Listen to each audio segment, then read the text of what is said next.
नमस्कार दोस्तों, आपका स्वागत है आपके अपने चैनल कुशल अध्ययन पर। दोस्तों, आज के इस वीडियो में मैं आपके लिए नंबर सिस्टम का पार्ट फर्स्ट लेके आया हूँ। ये पार्ट फर्स्ट हमारा है नंबर सिस्टम का। ये पहली क्लास है नंबर सिस्टम की।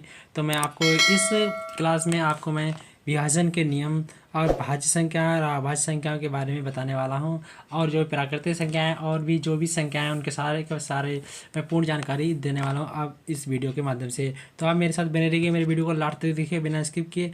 तो दोस्तों, संख्या पद्धति में भाज्य संख्या क्या होती हैं? भाज्य संख्याएं क्या होती हैं? जिस संख्या के क्या होता है जिस संख्या के दो से अधिक गुणनखंड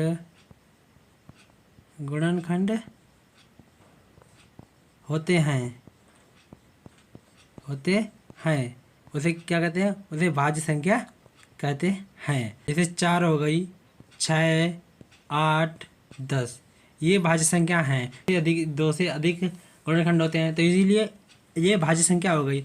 अभाज्य संख्याएं वे संख्या होती हैं जो संख्याएं जिसके गुणनखंड स्वयं हो या एक से भाज्य हो, वह क्या है? अभाज्य संख्याएं हैं। जैसे कि दो के गुणनखंड क्या होगा? 1 गुणे 1 कामा 2 होंगे तो इनके दो ही गुणनखंड। जैसे 3 कामा 1 होगा, ये स्वयं से कट रही है और 1 से कटेगी, तो ये संख्या कौन सी हुई? अभाज्य संख्या है। समझ गए आप? तो बढ़ते हैं आगे। तो मैं आपको बताने वाला हूँ अब विभाज्यता के नियम आ रहे दोस्तों।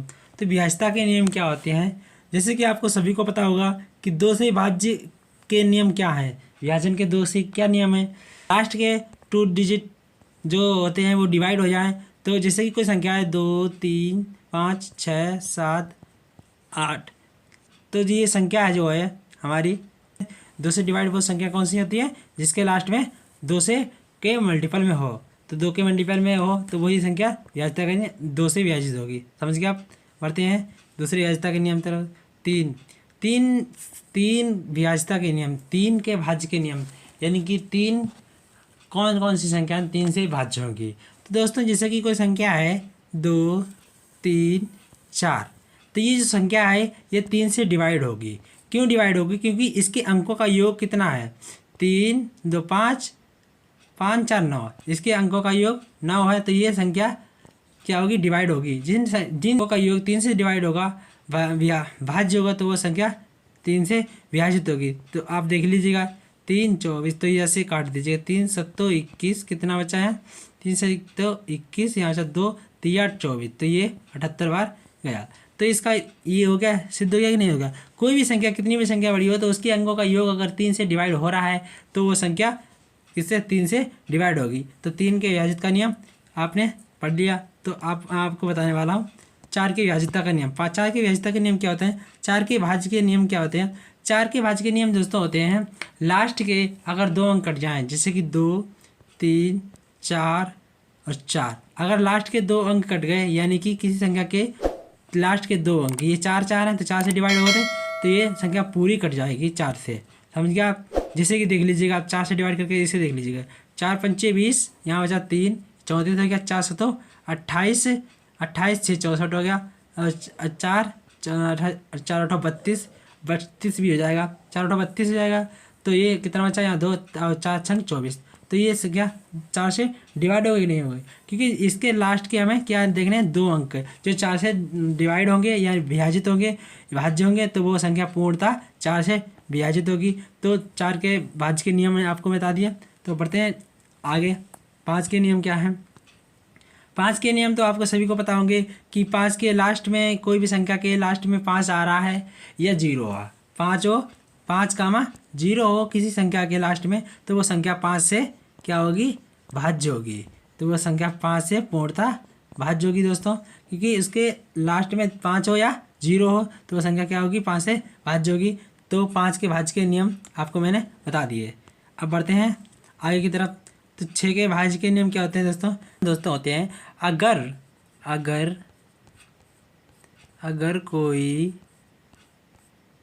कोई संख्या संख्या 2, 3 2, 3 से भाज्य होगी तो वह संख्या 6 से भी भाज्य होगी। समझ में आया दोस्तों? अगर कोई संख्या 2 और 3 से भाज्य होगी तो वह संख्या 6 से भी भाज्य होगी। 6 के गुणनखंड कितने? तो 2, 3 होते हैं। तो 2 × 3 होते हैं ना 6 के गुणनखंड। समझ गया आप? तो 6 के भाज्यता का नियम, तो 6 के भाज्य के नियम ये है दोस्तों। ओके दोस्तों, बढ़ते हैं 7 के भाज्य के नियम क्या होते हैं। 7 के भाज्य के नियम दोस्तों क्या होते हैं मैं आपको बताने वाला हूँ, मेरे साथ बने रहेगा। अगर आपने मेरे चैनल को अभी तक सब्सक्राइब नहीं किया तो चैनल को प्लीज़ सब्सक्राइब कर लें और बेल आइकन को प्रेस कर लें जिससे नोटिफिकेशन सबसे पहले आपके पास पहुँचे दोस्तों। तो दोस्तों अगर वीडियो अच्छा लग रहा हो तो आप मेरी वीडियो को लाइक करें और शेयर करें और चैनल को सब्सक्राइब करें। तो दोस्तों क्या होता है 7 के भाज्यता के नियम क्या होते हैं? 7 के भाज्यता के नियम जैसे कि मैं दोस्तों आपको मैं एक संख्या लिख के बताता हूँ। 65, 432 और 577 ये संख्या है। तो इस संख्या के मैं लास्ट से पीछे से पेयर बनाऊंगा 3 के। तो ये होगा 1 पेयर और ये 2 पेयर और ये 3 पेयर, 3 पेयर बन गए। तो दोस्तों मैं प्रथम पेयर और लास्ट पेयर का क्या करेंगे? हम योग करेंगे। प्रथम पेयर और लास्ट पेयर का योग करेंगे, कितना आएगा? 577 और 65। इसे ऐड कर लीजिएगा, कितना आया? 7, 5, 12 के 2 और 7 से 13 और 1 14, 14 के 4 हासिल 1, 5 1 6, 640, 642 सॉरी 642 आ गया। अब 642 जो हमारा आया ऐड करने के बाद, तो हम इसमें से क्या करेंगे? इसमें से हम 642 में से हम घटाएंगे 20 का पेयर, जो थर्ड पेयर मिडिल का पेयर है इसको हम घटाएंगे। किससे घटाएंगे? 432 से घटाएंगे 642 में। तो ये जाएगा 0 और ये जाएगा 1 2, तो ये होगा 210। तो 210 को हम डिवाइड करेंगे अब 7 से, देखेंगे चेक करेंगे कि ये जो हमारा आया है क्या ये हमारे 7 से डिवाइड है। तो ये 210 आया, ये 7 से डिवाइड है कि नहीं है? 7 के अंदर 21, ये 30 हो गया। तो ये 7 से डिवाइड है। तो दोस्तों ये क्या हो गया हमारी ये संख्या, ये 7 से डिवाइड होगी। तो मैंने आपको बता दिया। तो मैंने पहले क्या करना है, हमें 3 के पहले पेयर बनाने हैं पीछे से, संख्या के इकाई अंक से मैंने पीछे से पेयर बनाने हैं 3 के। और उसके बाद फिर प्रथम पेयर और लास्ट पेयर को हम क्या करेंगे? ऐड कर लेंगे और मिडिल के पेयर को हम घटा देंगे। और उसके बाद हम 7 से डिवाइड करके चेक करेंगे कि ये संख्या 7 से डिवाइड है होगी। अगर वो जो आ रहा हमारा ऐड और सब्ट्रैक्शंस यानी घटाने पर, तो अगर वो 7 से डिवाइड होगा तो वो संख्या 7 से डिवाइड होगी, तो संख्या 7 से पूर्णतः विभाजित होगी। समझ गए आप? तो 7 की विभाज्यता के नियम। 8 की विभाज्यता के नियम दोस्तों क्या होते हैं? 8 की विभाज्यता के नियम होते हैं दोस्तों जैसे कि अगर कोई संख्या है 2, 3, 5, 6, 2 और 4 ये संख्या है। तो जैसे कि दोस्तों अब इस संख्या को हम लास्ट के 3 अंक को हमें चेक करना है कि अगर ये 8 से डिवाइड हो रही तो ये पूर्ण संख्या पूर्णतः डिवाइड। तो 8 से डिवाइड करके देख लेते हैं। 8 कितना? 8 7 56, 8 8 64, 8 7 56 हो जाएगा। कितना बचेगा यहाँ? 6 बचा।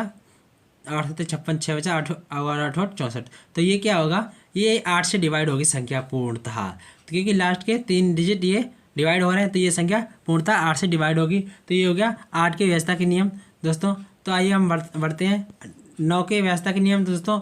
9 के व्यवस्था के नियम मैंने इसलिए नहीं लिखा है क्योंकि जो संख्या 3 से डिवाइड होगी, 3 से भाज्य होगी, क्या संख्या होगी? 3 से जो भाज्य संख्या भाज्य होगी वह 9 से भी क्या होगी? भाज्य होगी। समझ गए दोस्तों? तो दोस्तों अब मैं आपको बताने वाला हूँ 11 के भाज्यता के नियम। तो 11 से कौन कौन सी संख्या डिवाइड होगी, तो इसके बारे में आपको इस वीडियो के माध्यम से बताने वाला हूं दोस्तों। तो मेरे वीडियो को देखते रहिएगा। तो जैसे कि ये कोई संख्या है 2, 3, 4, 5, 8 और 2 और 3 ये संख्या है कोई। तो मान लीजिएगा ये संख्या है, तो हमें क्या करना है दोस्तों? हमें एक एक संख्या को एक एक छोड़कर, एक ये कर लिया और ये कर लिया। फिर इसके बाद हम इसे करेंगे ऐड करके, फिर इसे करेंगे।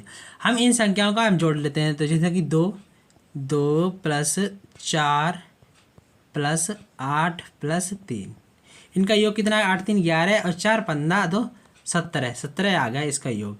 अब ये जो संख्या आती है 3 5 और 2 का यूज करेंगे, 3 + 5 + 2, तो इनका योग कितना आया, 3 2 5 3 10, सॉरी 5 2 7 3 10, तो कितना हो गया, 10 हो गया,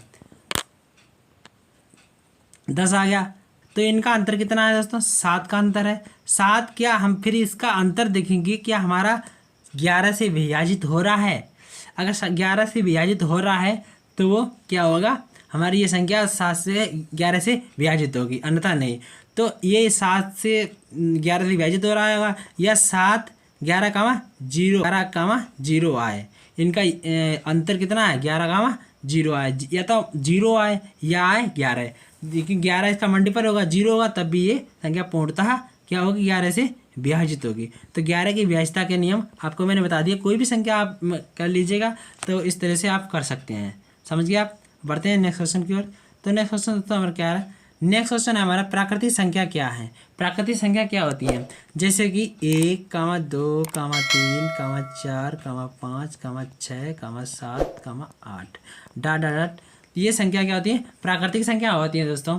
अब क्या है, दूसरा क्या है, पूर्ण संख्या है। पूर्ण संख्या क्या कौन सी होती है, पूर्ण संख्या दोस्तों होती है यही जो प्राकृतिक संख्या आती है, इसके आगे हम 0 लगा देते हैं, यानी कि इसके आगे हम 0 लगा दें तो क्या हो जाएंगी, ये प्राकृतिक संख्या, जैसे कि 0 1 2 3 4 5 6 7 डॉट डॉट डॉट, ये होगी दोस्तों। तो इस तरह से क्वेश्चन को, जैसे कि ये होगी हमारी प्राकृतिक संख्या, और ये हमारी क्या हो गई, क्या होगा दोस्तों, वो हमारी पूर्ण संख्या होगी। अगर हम इन प्राकृतिक संख्या में 0 का इस्तेमाल करते हैं तो हमारी वो क्या होंगी, वो दोस्तों पूर्ण संख्याएं हो जाएंगी, समझ गए दोस्तों। तो ये पूर्ण संख्याएं हो जाएंगी।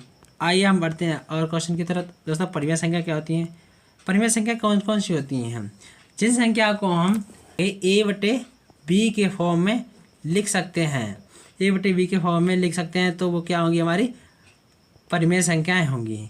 क्या होंगी, परिमेय संख्याएं होंगी। जैसे कि कितनी होती परिमेय संख्या, मैं आपको बताने वाला हूँ। जैसे कि -5 हो गया, -4 हो गया, 2/3 हो गया, 0 भी एक परिमेय संख्या है कि नहीं है, 0 परिमेय संख्या है। और जैसे कि 1/8 हो गया, 2/3 हो गया, और क्या होता है, ये संख्या क्या दोस्तों है, ये परिमेय संख्याएं होती हैं। इस तरह की क्या होती हैं, परिमेय संख्या होती हैं दोस्तों, समझ गए आप। आइए हम और आपको बताता हूँ, चाहे माइनस में हो चाहे प्लस में हो, अगर उसके बट्टे में, जैसे कि एक -5/5 है तो इसके बट्टे में 1 लगा सकते हैं, तो हर में, तो ये क्या होगी, एक परिमेय संख्या होगी। 4 के बट्टे में 1 लगा सकते हैं तो ये भी एक परिमेय संख्या होगी, ये तो पहले ऑलरेडी से। तो ये 0 के बट्टे में हम 1 लगाते तो क्या होगी, ये भी परिमेय संख्या बन गई कि नहीं बन गई। तो मैंने बताया a/b के फॉर्म में जो संख्याएं लिखी है वो क्या होगी, परिमेय संख्या होंगी, समझ गया आप। अपरिमेय संख्या कौन कौन सी होती है, मैं अभी आपको बताने वाला हूँ। भाज्य संख्या क्या होती है, मैं आपको इस वीडियो में अभी मैंने आपको सबसे पहले आपको बताया कि भाज्य क्या होती है, भाज्य संख्या क्या होती है। अब आपको मैं अभाज्य संख्या भी बता चुका हूँ ऊपर आपको कि अभाज्य संख्या क्या होती हैं। कुछ नोट्स हैं मैं आपको बताने वाला हूँ इस वीडियो के माध्यम से, मेरे साथ बने रहिएगा। दोस्तों जैसे कि आपको दिख रहा होगा स्क्रीन पर दिख रहा होगा कि नोट्स है। 0 1 क्या है, 0 1 सम संख्या है, 0 1 सम संख्या है। अगर कोई संख्या 2 यानी कि 2 1 2 3 1 और इस फॉर्म में अगर कोई संख्या है तो वो इस तरह की है, तो वह संख्या 101 यानी कि 101 से पूर्णतः क्या होगी, पूर्णतः विभाजित होगी। अगर वो संख्या 3 संख्या है वो बार बार रिपीट हो रही हैं तो वो संख्या क्या होगी, 101 से पूर्णतः विभाजित होगी। और नोट नंबर 3 क्या है, नोट नंबर 3 है, अगर कोई संख्या 6 बार लिखी जाए, जैसे कि 3 3 3 1 1 1 7 7 7 9 9 9, वह संख्या 7 11 13 37 से पूर्णतः क्या होंगी, विभाजित होंगी दोस्तों, समझ गए दोस्तों। क्योंकि ये संख्या क्या होगी, पूर्णतः विभाजित होंगी। इस तरह की अगर संख्या को ये, जैसे कि यहाँ पर 1 1 है, अगर यहाँ पर जैसे कि होता 2 2 2 2 2 2 आता तो ये क्या होगी, ये 6 7 1 13 और 37 से पूर्णतः विभाजित होगी। वीडियो का लास्ट में बताने वाला हूँ अपरिमेय संख्याएं। तो अपरिमेय संख्याएं कौन कौन सी होती हैं, तो जैसे कि दोस्तों पाई, रूट के अंदर 2, रूट के अंदर 3, रूट के अंदर 5, रूट के अंदर 4। ये एक अब रूट के अंदर अगर 4 है तो वो क्या होगी, अपरिमेय संख्या नहीं होगी, क्योंकि रूट का हम रूट लेंगे तो क्या आएगा, 2 बाहर आएगा, तो ये हमारी क्या होगी, परिमेय संख्या हो जाएगी। इसीलिए ये हमारी क्या होगी, अपरिमेय संख्या नहीं होगी। जो रूट के अंदर होगा वो दोस्तों, जैसे कि 6 हो गया रूट के अंदर, जैसे कि रूट के अंदर 8 हो गया, रूट के अंदर 7 हो गया, और कितना होगा 10। ये क्या होंगी, अपरिमेय संख्या सारी की सारी होंगी दोस्तों। और मैं आपको बताने वाला हूँ वास्तविक संख्या। वास्तविक संख्या दोस्तों होती हैं, वास्तविक संख्या कौन कौन सी होती हैं मैं आपको बताने वाला हूँ। वास्तविक संख्याएँ, वास्तविक संख्या दोस्तों कौन कौन सी होती हैं, जैसे कि -4 हो गया, -5 हो गया, पाई हो गई, और 2/3 हो गया, -4 हो गया। तो इस तरह से जो भी संख्या है हाँ टोटल है। और 0 भी एक वास्तविक संख्या है, 0 भी एक वास्तविक संख्या है। तो दोस्तों आज के लिए इतना काफ़ी, अब मिलते हैं नेक्स्ट वीडियो में, तब तक जय हिंद जय भारत।